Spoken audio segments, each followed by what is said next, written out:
Menurut tim dari tim yang menangani saudara TFF tersebut, bahwa yang bersangkutan ketakutan pada saat mau ditangkap karena dia yang bersangkutan tidak pasti apakah itu dari petugas KPK atau siapa, dia nggak ngerti. Menegaskan komitmennya untuk mendukung secara penuh upaya pemberantasan tindak pidana yang dilakukan oleh KPK, termasuk dalam hal pendidikan terhadap oknum aparat penegak hukum yang diduga melakukan perbuatan melanggar hukum. Kedua, pada hari tadi, Senin, tanggal 22 Desember 2025, Kejaksaan telah menyerahkan seorang oknum TF Kasidatun pada KPK untuk kepentingan proses penyidikan dan sudah diterima dan saat ini sedang dilakukan pemeriksaan oleh KPK.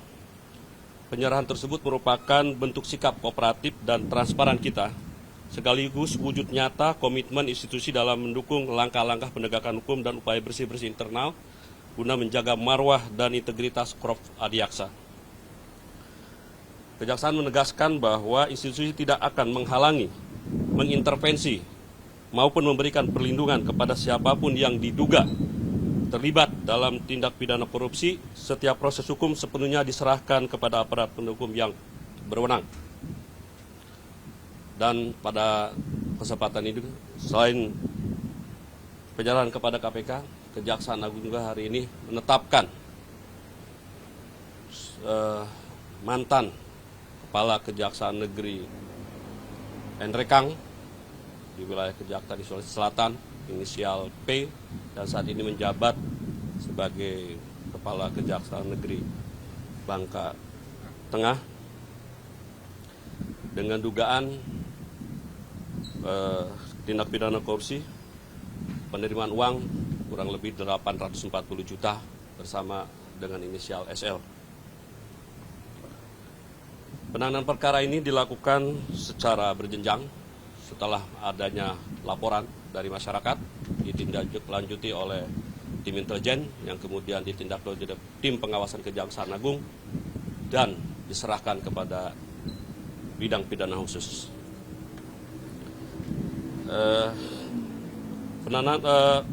Kita akan selalu konsisten menekankan bahwa setiap insan adiaksa wajib menjunjung tinggi nilai-nilai integritas, profesionalisme, dan akuntabilitas.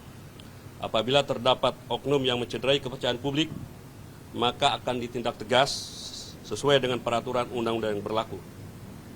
Demikian. Pak, izin Pak, untuk yang kasih akun KSU itu Pak, mungkin bisa dijelaskan Pak terkait proses penangkapannya seperti apa, dan itu penangkapannya di mana Pak? Dan yang kedua, kan waktu itu diduga bahwa yang bersangkutan itu berupaya melarikan diri dari operasi tangkap tangan KPK. Dijelaskan nggak Pak terkait alasan yang bersangkutan itu melarikan diri? Menurut tim dari tim yang menangani saudara TFF tersebut, bahwa yang bersangkutan ketakutan pada saat mau ditangkap karena dia yang bersangkutan tidak pasti apakah itu dari petugas KPK atau siapa, dia nggak ngerti, menghindar seperti itu. Proses penangkapannya sendiri di mana ya Pak? Seperti apa sih? Di daerah sana, di mana? Di daerah Kalimantan Selatan juga. Itu di rumah yang bersangkutan atau di mana? Di tempat lain. Ditangkapnya hari apa Pak? Hari kemarin, kalau nggak salah hari kemarin langsung dibawa diserahkan. Ya, hari Minggu. Enggak, kalau pengakuan yang bersangkutan enggak, tapi kan itu nanti diperiksa. Itu kan OTT-nya hari Kamis Pak, ditangkap hari Minggu. Nah selama Kamis sampai dengan Minggu itu Ya itulah setelah koordinasi kita dicari oleh tim dan ditangkap sudah. Pengakuannya dia kabur kemana Pak selama 4 hari itu? Saya belum terlalu mendalam, nanti kita ini. Katanya sempat lari ke hutan itu Pak. Oh enggak tahu. Sempat melarikan diri aja. dia ditangkap atau menyerahkan diri Pak? Yang jelas sudah diamankan, tapi yang bersangkutan saat sudah menyerahkan diri yang cerita aja. Tapi yang jelas berada di tempat lain, tidak. Ada pihak yang coba membantu yang bersangkutan? Nggak ada. Status dari jaksa yang di Hulu Sungai Utara ini udah dicopot dari status PNS atau bagaimana? Ketika yang bersangkutan tetap langsung, kami menonaktifkan dari jabatannya secara otomatis kebijakan pajak sagu. Yang kedua, diberhentikan langsung sementara status pegawainya, berikut juga gaji dan tunjangannya tutup, diberhentikan sementara sampai menunggu putusan pengadilan yang berkekuatan hukum tetap.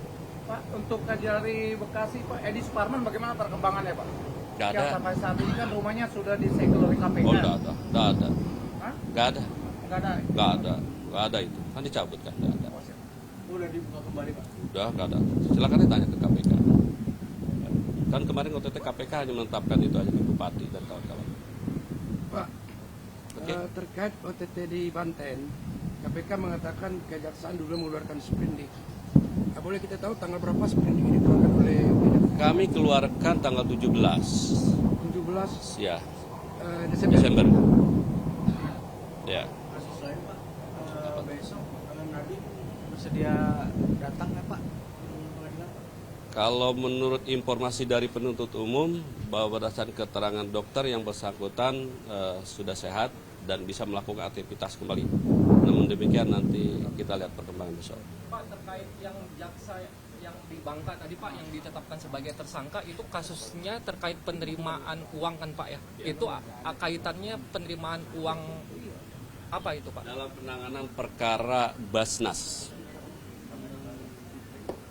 Tahun berapa? pada saat yang bersangkutan menjabat Kepala Kejaksaan Negeri Nrekang.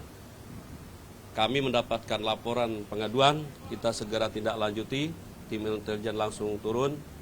Setelah itu dilakukan klarifikasi, kemudian setelah cukup diserahkan ke pengawasan, dan dari pengawasan sudah cukup bukti bahwa yang bersangkutan melakukan perbuatan tercela dan segera dilimpah ke tim Pitsus Gunung Bundar, dan hari ini ditetapkan tersangka dalam proses pemeriksaan.